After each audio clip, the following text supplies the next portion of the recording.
Bonjour à tous. Aujourd'hui, nous allons aborder la question du respect et je vous lis tout de suite, hein, je vous rappelle, ce sont toujours des questions qui viennent de ce livre-là, La puissance des mots en entreprise, pour vous aider et vous donner des clés de succès. Et le comment que je vais adresser aujourd'hui, c'est comment réagir lorsque l'on nous manque de respect. Ça arrive souvent que des clients vont me dire, mais pourquoi moi je devrais respecter l'autre quand lui ne me respecte pas?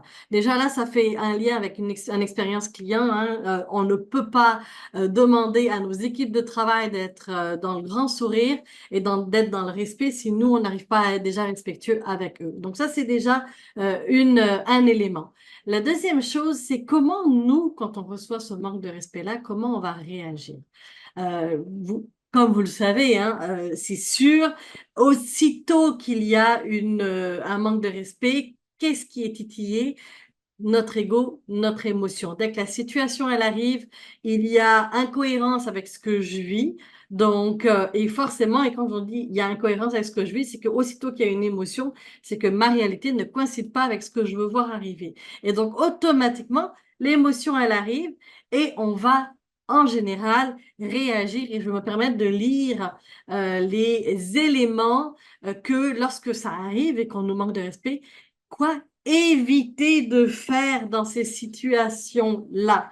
Donc, à éviter, bon, ben, par exemple, faire des suppositions, accumuler les émotions, hein. Souvent, vous allez voir dans les entreprises que des gens vont dire, oui, mais il y a 2 ans, c'était comme ça, puis il y a 6 mois, c'était comme ça, puis d'ailleurs, ça marche aussi à la maison, hein, où la personne, elle va accumuler, accumuler, accumuler, et puis éventuellement, ben, quand ça va sortir mal, ça va sortir croche, parce que finalement, ben, c'est tellement là, parce qu'il y a un ras-le-bol qui est arrivé. Essayez d'en parler au fur et à mesure pour éviter le ras-le-bol. À éviter aussi faire des propos ou des comportements irrespectueux. Faire des propos ou du comportement irrespectueux une question personnelle. C'est rarement contre la personne, c'est contre le geste, c'est contre ce qui a été dit. Donc, au lieu de prendre des choses personnelles, c'est de dire, OK, qu'est-ce qui a été dit? C'est le comportement que je juge, c'est ça que je n'ai pas aimé, c'est la manière dont elle l'a dit que je n'ai pas aimé. C'est quoi exactement qui est venu me chercher? Exprimer nos émotions de manière trop réactive, sans réfléchir aux conséquences de nos paroles ou de notre propre comportement. Donc, la personne qui est irrespectueuse, elle va agir et elle va pas faire attention à ce qu'elle dit. Et forcément, si nous, on est déclenché, qu'est-ce qui va se passer? Ben, on va lever d'un ton et on va avancer et on va dire les choses très rapidement et de manière réactive. Aussitôt que c'est réactif, l'émotion embarque, c'est pas forcément les bons mots qui vont sortir. D'autres éléments encore qui disent à éviter dans ce genre de situation-là, fuir la situation en espérant que les choses s'améliorent d'elles-mêmes. Le fameux «ça va disparaître par magie tout seul». Je pense que vous le savez aujourd'hui que ça ne fonctionne pas comme ça. Argumenter ou nous obstiner en cherchant à nous défendre, tenter de faire valoir notre point de vue sans écouter l'autre. À ce moment-là, ben, il va falloir prendre un temps d'arrêt, trouver des excuses pour justifier le comportement de l'autre en cherchant à préserver l'harmonie à tout prix. Il y a beaucoup de gens et j'ai même vu des personnes qui vont aller jusqu'à s'excuser parce qu'ils pensent et ils prennent la responsabilité sur eux, alors qu'au final, ils me disent: «Ben, en fait, je l'ai pris sur moi, mais je voulais juste acheter la paix». C'est parce qu'à force de faire ça, vous n'êtes pas en train de respecter vous. Vous n'êtes pas en train de vous respecter et ça fait qu'à un moment donné, ben, c'est injuste pour vous et ça va grossir et ça va finir par sortir. Donc il y a beaucoup de gens qui vont dire: «Non, non, mais non, ce n'est pas de sa faute, il a peur d'eux, il ignore que» et c'est correct de se mettre à la place de l'autre pour dire: «OK, voici sa manière de voir les choses». C'est OK. Ça ne veut pas dire de prendre sa responsabilité sur notre dos. Ça, c'est moins OK. Donc maintenant, quoi faire? Alors, à privilégier. Déjà, analyser la situation et identifier les éléments qui touchent à ce moment-là. Pourquoi cette situation-là nous affecte de cette manière-là et quel est l'état d'esprit de la personne? Chercher à comprendre et donc est-ce que c'est la première fois que ça se produit? Est-ce que c'est un comportement qui est récurrent? Est-ce que ça arrive souvent? Est-il possible que nous ayons une part de responsabilité dans la situation? Qu'est-ce qui nous appartient? Moi, je dis souvent, quand on a des problèmes relationnels, on est responsable à 100% de la partie qui nous appartient. Si c'est 3% de la situation qui nous appartient, ben on est responsable à 100% du 3%. Peu importe, on est toujours responsable d'une manière ou d'une autre, sinon il n'y aurait pas de situation. Donc, il y a quelque chose qui a été généré, envoyé, dit, fait, qui cause cette situation-là. Aller clarifier la situation et idéalement planifier la rencontre à l'avance pour que la personne se prépare et que vous ayez le temps aussi de vous préparer. Et préciser le but de cette rencontre-là. Donc, par exemple, et là, je vous donne des phrases toutes faites qui sont écrites, qui sont écrites dans ce livre-là, comme je vous l'ai dit tout à l'heure. Je tiens à te parler relativement à un fait, une situation, un problème. J'aimerais connaître les raisons qui t'ont poussé à agir ainsi à mon égard. Et une de mes collègues de travail, justement, co-auteur du livre, disait, oh, mais qu'est-ce qui fait? Qu'est-ce qui fait que tu as réagi comme ça? Ou qu'est-ce qui fait que j'ai reçu ce commentaire-là? Parce que je me sens, et là, vous pouvez nommer comment vous vous sentez. Je me sens colère, je me sens triste, je me sens désappointée, je me sens déçue. Et aller vérifier aussi avec la personne, parce que souvent, on interprète selon notre filtre à nous. Donc, aller valider et vérifier ce que vous avez compris, ce que vous avez entendu. Donc, par exemple, lorsque tu m'as dit que, j'en ai déduit que.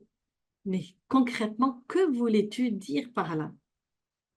La conversation prend une tournure que je n'apprécie pas. Qu'est-ce qui fait que tu me dis cela de cette manière-là? Lorsque tu me parles sur ce ton, je ne me sens pas respectée. Que pourrions-nous faire pour poursuivre cette conversation de manière beaucoup plus posée, beaucoup plus calme? Je trouve que ta manière de me parler fait preuve d'irrespect. J'apprécierais que nous puissions discuter calmement de la situation. Alors, de prendre ce temps de recul, parce que c'est sûr que lorsque la situation va arriver, il y a plusieurs scénarios. Il y a la personne qui sera capable de dire, écoute, j'entends ce que tu me dis, j'aimerais qu'on change de ton ensemble et qu'on puisse trouver des solutions pour pouvoir avancer dans la situation. Il y a des gens qui vont fuir tout simplement la situation parce que ben, c'est leur mécanisme, leur mécanisme de protection. Donc, ils vont fuir la situation puis ils vont essayer de trouver des solutions différentes où ils vont peut-être revenir par la suite, 2 heures, 3 jours après pour dire que là, c'est descendu, j'ai trouvé mes mots, j'ai analysé et je vais revenir. Il y a des gens qui vont se fâcher sur le coup, puis finalement, ça va augmenter le niveau de frustration des deux côtés. Et là, ça va être plutôt un combat de coq. Donc, c'est toujours réaliser que qu'est-ce qui se passe et pour ça, de retourner en soi. L'autre élément que je veux vous donner par rapport à ce manque de respect-là, et là, vous n'allez pas m'aimer. Mais je vous le donne quand même en réflexion à voir si vous voulez valider et aller vérifier. Lorsqu'on a plusieurs éléments ou des situations récurrentes d'irrespect qui nous arrivent souvent, c'est de réaliser, est-ce que ça se peut que des fois, de moi à moi, je me donne de l'irrespect? Est-ce que moi, je respecte les autres? Et en général, les gens vont me dire, mais moi, je prends des gants, je fais attention, mais je ne m'écoute pas dans mes besoins. C'est de l'irrespect. Je ne sais pas dire non. Je ne me respecte pas encore dans mes limites. C'est de l'irrespect. Je ne sais pas dire non, c'est de l'irrespect. De l'irrespect de moi envers moi, que j'ai planté de moi envers moi, que je finis par récolter avec l'extérieur qui me dit, oui, mais pourquoi? Donc, la situation est un prétexte pour vous regarder, vous observer et regarder quels sont les endroits, quelles sont les situations avec qui, au travail ou à la maison, où vous vivez cet irrespect et où vous plantez cet irrespect. Je vous laisse sur cette réflexion-là. Alors, dites-moi dans les commentaires. Et puis, si vous avez besoin d'aller creuser plus loin votre gestion des émotions, avec grand bonheur. Et puis, vous savez, je l'adresse aussi dans les entreprises. Donc, ça me fera plaisir de vous lire. À bientôt. Ciao. Vous avez aimé? Partagez-le, ça me fera vraiment plaisir et ça me donnera un coup de pouce. Et en plus, osez me demander de l'aide parce que je sais que souvent, c'est moi qui vais vers vous et qui vous... Est-ce que ça va? Est-ce que tu as testé quelque chose? Est-ce que je peux faire quelque chose pour toi? Les gens me disent, ça tombe bien que tu m'écrives. N'attendez pas que j'écrive. Au moment où il y a un défi, au moment où vous sentez que vous n'y arrivez pas, vous avez essayé tout seul, ça ne fonctionne pas, je peux vous aider. Passons quelques instants ensemble et regardons. Puis c'est pas juste pour vous, ça peut être aussi pour vous, pour vos équipes de travail en team building, en conférence ou en formation dans vos organisations sur la gestion des émotions et du stress, sur la confiance en soi, parce que plus vos équipes de travail ont confiance, plus elles donnent leur meilleur. Donc, je suis là pour vous. Il n'y a plus qu'à m'appeler, me contacter. Ça me fera plaisir de vous accompagner. À bientôt!